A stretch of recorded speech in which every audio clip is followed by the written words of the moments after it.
Good morning all of you. मैं प्रदीप शर्मा आप सभी के सामने एक बार फिर MMKP यूट्यूब चैनल पर स्वागत करता हूं। उम्मीद करता हूं आप सभी अच्छे होंगे, स्वस्थ होंगे और हर सुबह की तरह ये वीडियो भी आप तक पहुंच चुकी होगी। तो आइए स्टार्ट करते हैं हम आज चैप्टर फर्स्ट की समरी, और उससे पहले हम बात करेंगे कुछ प्रॉब्लम की जो कि ऑब्जेक्टिव टाइप्स में। तो आइए स्टार्ट करते हैं चैप्टर फर्स्ट की।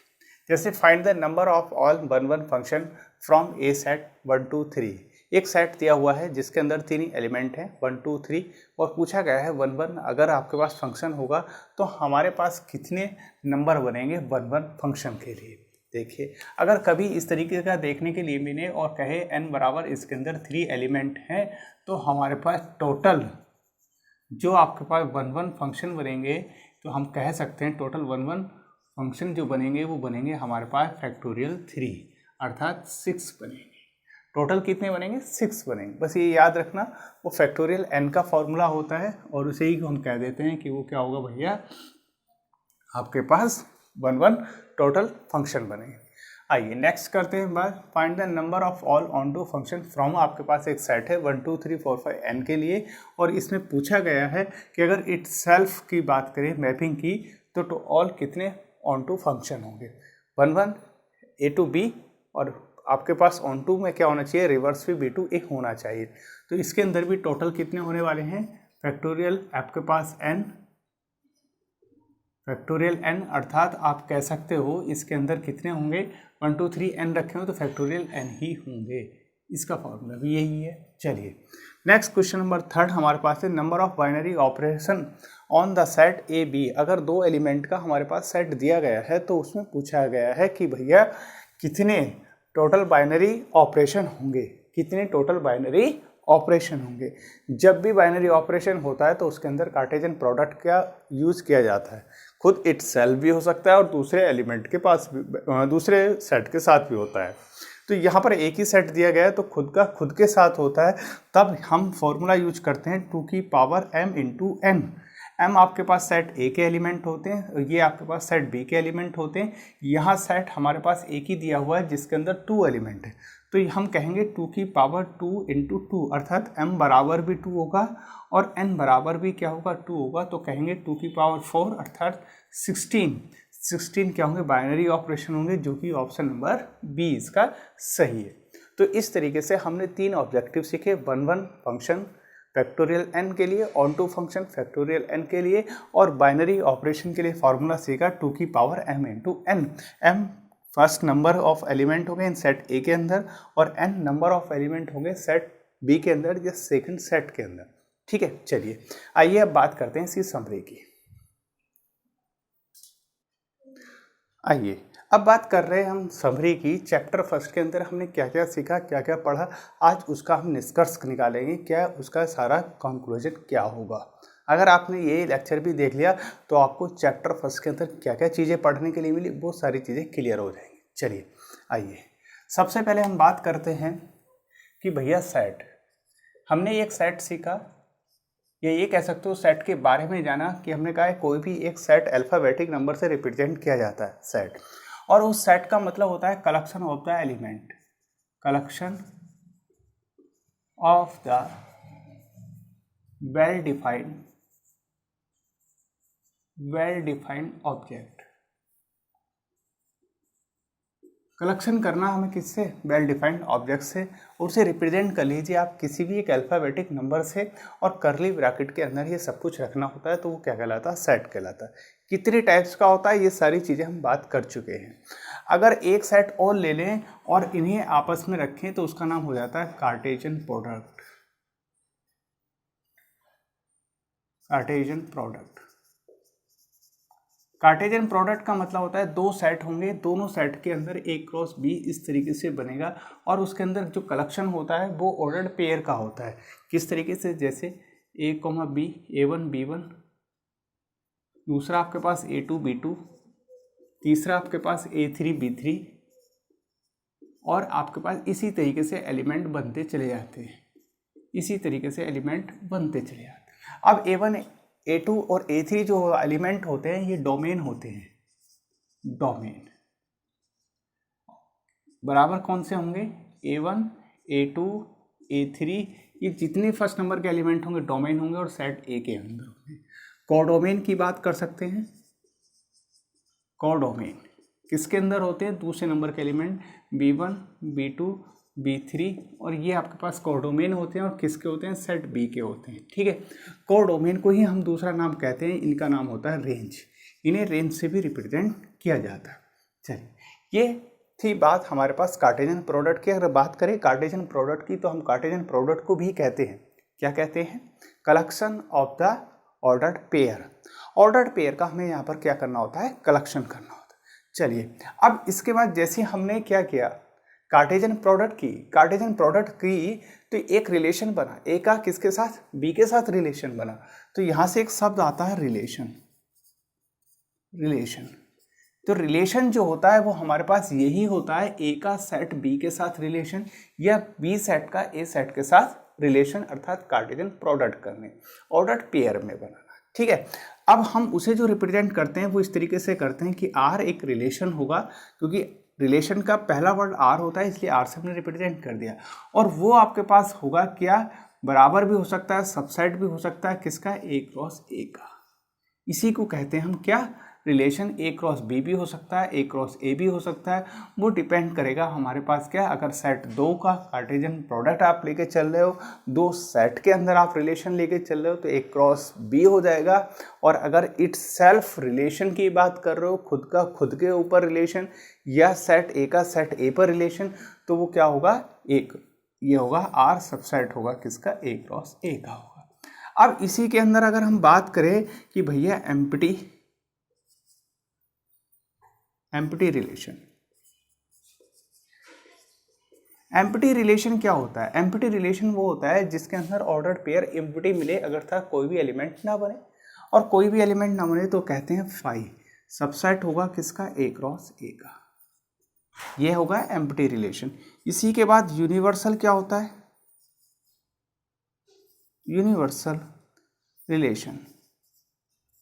यूनिवर्सल रिलेशन वो होता है जो कि खुद इटसेल्फ हो। ए क्रॉस ए बराबर आपके पास वो किसके बराबर हो? ए के बराबर हो, आर के बराबर हो, या आर किसका सबसेट और इक्वल हो? ए क्रॉस ए के हो। अब एम्प्टी का रिलेशन ये है कि उसके अंदर कोई भी रिलेशन नहीं है, मतलब ए सेट से ए सेट के लिए कोई भी एलिमेंट काम नहीं कर रहा, किसी भी एलिमेंट का कोई भी संबंध नहीं है ए सेट से ए सेट पर, तो वही क्या कहलाएगा हमारे पास? एम्प्टी रिलेशन कहलाएगा।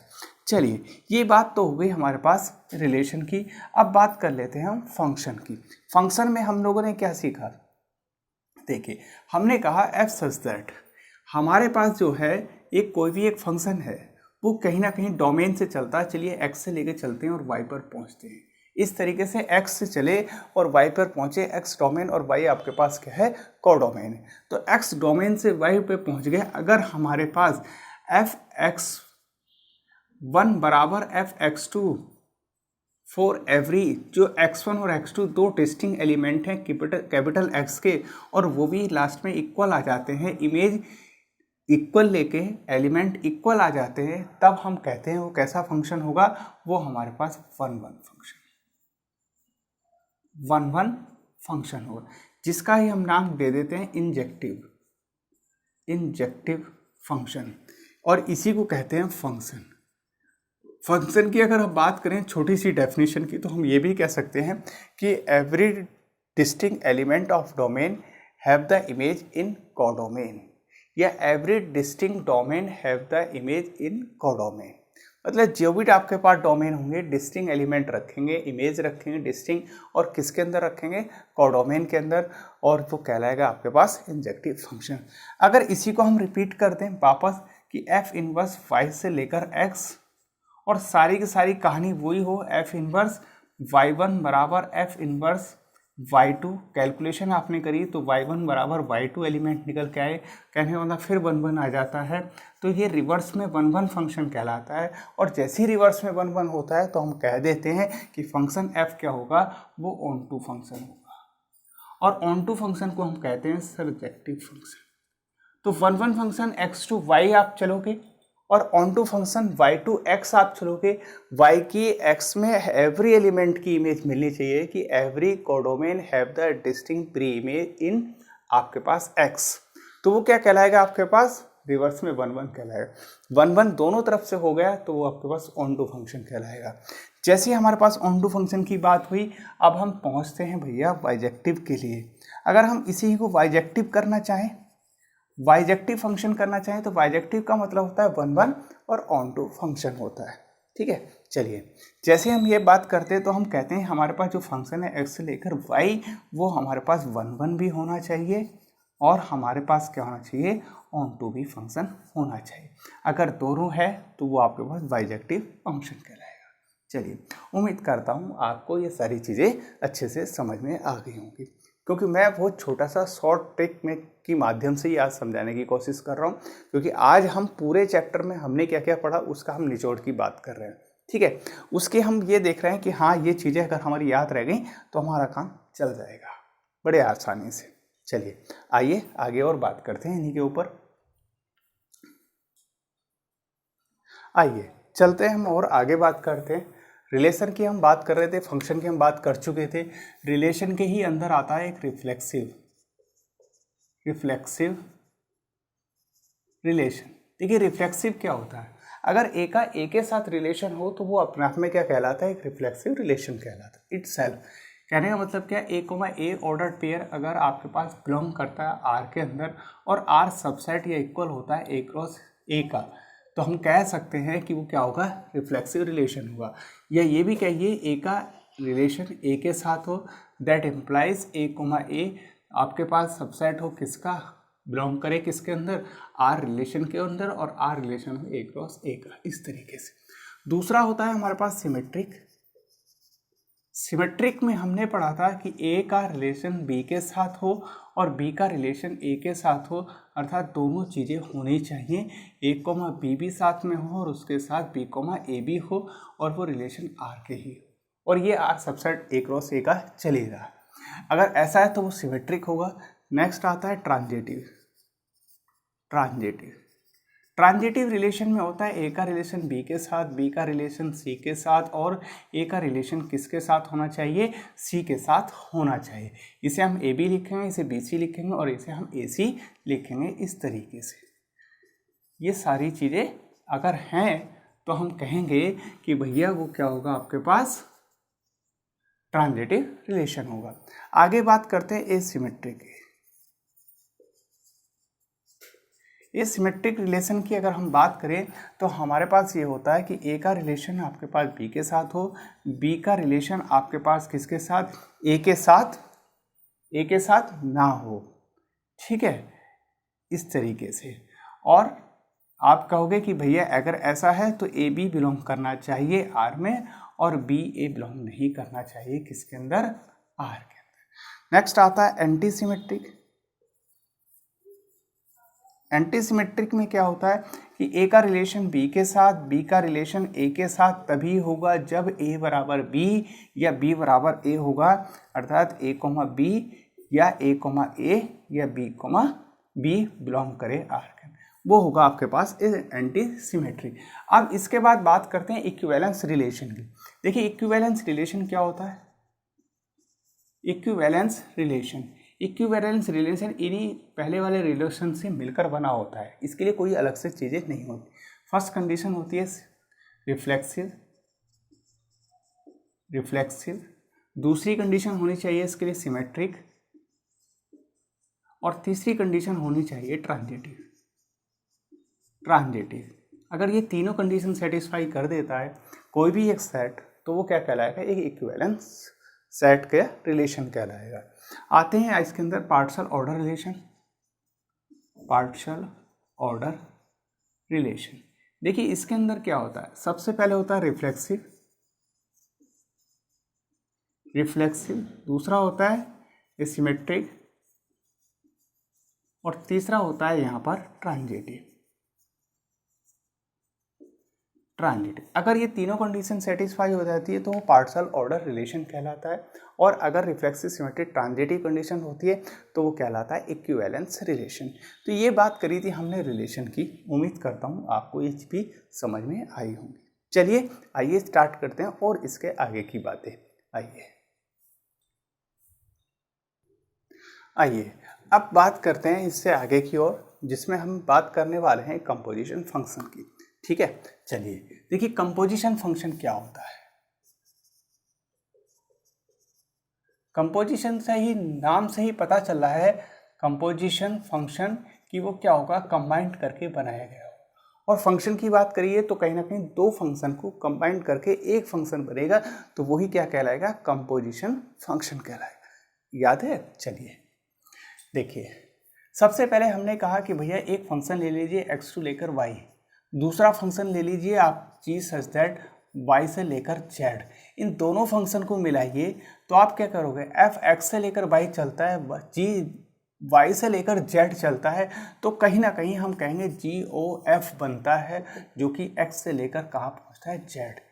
x से लेकर y, फिर y से लेकर z, तो GOF बना, जो कि x से चला डोमेन से कोडोमेन z पे पहुंचा, तो GOF क्या कहलाएगा, ये कंपोजिशन फंक्शन कहलाएगा। ठीक है, बस इतना सा याद है। दो फंक्शन को मिलाकर जो बनेगा तीसरा फंक्शन, वही कंपोजिशन फंक्शन कहलाएगा। 1-1 मैपिंग, ऑन टू मैपिंग, सारी चीज़ें उसके अंदर भी होंगी, ये कोई दिक्कत वाली बात नहीं, सारी क्लियर चीज़ें वही होंगी। अब इसी के अंदर आता है एक इन्वर्टेबल। देखिए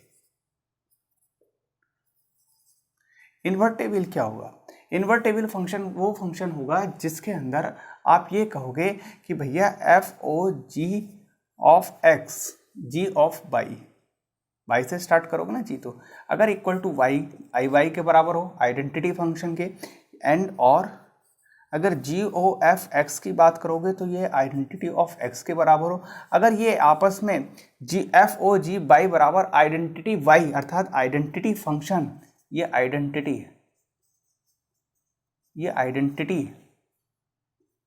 फंक्शन होगा, ये भी आइडेंटिटी फंक्शन होगा। अगर FOG आइडेंटिटी फंक्शन के बराबर होता है तो वो क्या कहलाते हैं, इन्वर्टेबल फंक्शन कहलाते हैं।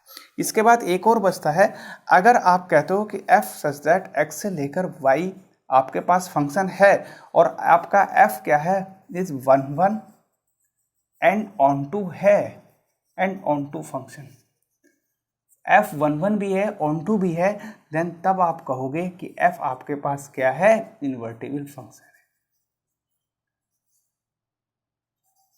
फंक्शन है।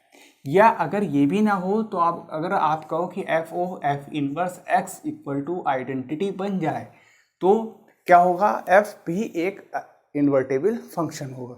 मतलब f एक फंक्शन, f का f इनवर्स खुद इनवर्स के फंक्शन के साथ कंपोजिशन कराया जाए और वो आइडेंटिटी फंक्शन दे दे, तो क्या कहलाएगा, वो आपके पास इन्वर्टेबल फंक्शन कहलाएगा। देन तब f इज इन्वर्टेबल।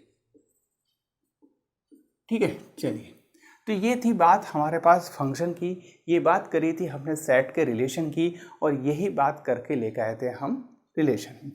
तो आइए चलते हैं और आगे नेक्स्ट पड़ाव की ओर, जिसमें हम बात करने वाले हैं बाइनरी ऑपरेशन और उसी के संबंधित में कुछ और प्रॉपर्टीज हमें मिलेंगी देखने के लिए, बड़ा ही इंपॉर्टेंट है। आइए देखिए, बाइनरी ऑपरेशन जब भी बात आती है, बाइनरी ऑपरेशन का मतलब होता है ऑपरेट करना या ऑपरेशन करना, और बाइनरी का मतलब बाई माने द्वारा, नरी का मतलब नंबरों के द्वारा जिसे ऑपरेशन किया जाए, और नंबरों के द्वारा जिसमें ऑपरेशन किया जाए वो बाइनरी ऑपरेशन किया जाए। और ऑपरेशन कहाँ होता है, एटलीस्ट कम से कम दो नंबरों के बीच किया जाता है, तो दो सेट होने चाहिए इस तरीके से। एक स्टार ऑपरेशन ले लिया, फंक्शन ऑपरेट करने के लिए ऑपरेशन ले लिया हमने स्टार, और हमने कहा ए सेट का ए के साथ कार्टेशियन प्रोडक्ट, और ए देख रहे हैं हम। ठीक, मतलब ऑर्डर्ड पेयर लिया आपने, ऑर्डर्ड पेयर लोगे तो अभी तो आपके पास क्या बनेगा, दो एलिमेंट बनेंगे, दो एलिमेंट के अंदर बीच में ऑपरेशन लगाओगे स्टार, और वो उसी सेट के अंदर मिलना चाहिए। अगर ऐसा होता है तो वो बाइनरी ऑपरेशन होता है। चलिए, अब बाइनरी ऑपरेशन स्टार भी हो सकता है, ओ भी हो सकता है, प्लस भी हो सकता है, मल्टीप्लिकेशन भी हो सकता है, ये इसके अलावा कोई और भी हो सकता है, इस पे हमारा कोई बस नहीं है। कुछ भी बाइनरी ऑपरेशन होगा, जैसा होगा वैसा हम काम करेंगे। ठीक है, चलिए, अब उसी के लिए हम, एक होती है आइडेंटिटी। अब आइडेंटिटी क्या होती है? आइडेंटिटी की बस डेफिनेशन याद रखें। कोई भी एक एलिमेंट लीजिए, बाइनरी ऑपरेशन लगाइए ई बराबर ए। अगर ये दोनों के दोनों एलिमेंट किसके हैं? सेट ए के ही हैं, तो यहाँ पर ई जो होगी वो आइडेंटिटी का काम करेगी। क्लियर? और ए जो एलिमेंट होगा यहाँ पर, ए एलिमेंट होगा किस सेट का? ए सेट का। और स्टार बाइनरी ऑपरेशन के लिए अगर ए स्टार ई बराबर ए आ जाता है तो ई आपके पास आइडेंटिटी कहलाएगी। क्लियर? यहीं अगर बात करें इनवर्स की, इनवर्स, तो वो क्या होता है? ए स्टार ए इनवर्स बराबर आपके पास आइडेंटिटी बन जाना चाहिए। कहने का मतलब ये तीनों एलिमेंट किसके होने चाहिए? सेट ए के ही होने चाहिए। अगर ये प्रॉपर्टी सेटिस्फाई तो इनवर्स की कंडीशन होल्ड करेगी। नेक्स्ट आती है इसी के अंदर, अगर हम बात कर ले कॉम्यूटेटिव। कॉम्यूटेटिव में ये कहता है कि दो एलिमेंट लीजिए, दोनों के बीच ऑपरेशन लगाइए और उसकी लेफ्ट और राइट दोनों की कंडीशन सेम हो जानी चाहिए, तो वो क्या कहलाएगा? आपके पास एक कॉम्यूटेटिव कंडीशन कहलाएगी। नेक्स्ट आती है एसोसिएटिविटी। एसोसिएटिविटी में क्या चाहिए? तीन एलिमेंट चाहिए, ए स्टार बी स्टार सी, इन्हें किसी भी तरीके से आपस में ऑपरेट कराइए और उनकी लेफ्ट और राइट दोनों साइड आपस में इक्वल लेके आइए। अगर ऐसी आ जाती है तब आप कहोगे कि एसोसिएट कंडीशन भी क्या करती है? होल्ड करती है। अब बात करते हैं दो एलिमेंट की, जिसे हम बोलते हैं क्लोजर। क्लोजर बोल दीजिए, ये बाइनरी ऑपरेशन बोल दीजिए। वो कंडीशन होती है कि दो एलिमेंट ले लिए, उन दोनों के बीच में ऑपरेशन लगाया, जो ऑपरेशन दिया था ए और बी, और उनकी रिजल्ट सी निकल के आती है, तब आप कहोगे कि ए एलिमेंट भी, बी एलिमेंट भी और सी भी आपके पास सेट ए का ही है। तब हम कहें कि क्लोजर अर्थात बाइनरी ऑपरेशन कंडीशन होल्ड करती है। इस तरीके से अगर ये हमारे पास 5 की 5 कंडीशन होल्ड कर जाती हैं तो हमारे पास उसका कोई एक नाम होता है, चाहे वो ग्रुप कहलाए, सेमी ग्रुप कहलाए, अबेलियन ग्रुप कहलाए, वो बात की बात है। बस अगर ये कंडीशन सेटिस्फाई तो वो बाइनरी ऑपरेशन सक्सेसफुल कहलाएगा। ठीक है, तो ये सारी चीज़ें थी इस चैप्टर के अंदर जो कि आज हमने बात करी आपके साथ। उम्मीद करता हूँ ये चैप्टर भी आपको समझ में आया होगा और आज का एक छोटा सा जो लेक्चर हमारे पास था, जो हम समरी के रूप में लेकर आए थे, वो भी आपको अच्छे से क्लियर हो गई होगी। ठीक है, चलिए तो मिलते हैं फिर कल। आज के लिए इतना ही, पर प्लीज़ अगर ये चीज़ें आप लोगों को अच्छी लग रही हैं तो लाइक कीजिए, शेयर कीजिए अपने दोस्तों में और बताइए कि हम लोग इस तरीके से ऐसे पढ़ते हैं, चीज़ों को ऐसे रियलाइज़ करते हैं कि जैसे वास्तव में चीज़ें हमारे साथ हो रही हैं। बताइए अपने दोस्तों को कि पढ़ाई ऐसे की जाती है। तो आज के लिए इतना ही, मिलते हैं फिर नेक्स्ट लेक्चर के साथ, नए टॉपिक के साथ मिलेंगे। चैनल को सब्सक्राइब करना ना भूलें। आज के लिए इतना ही, जय हिंद, थैंक यू।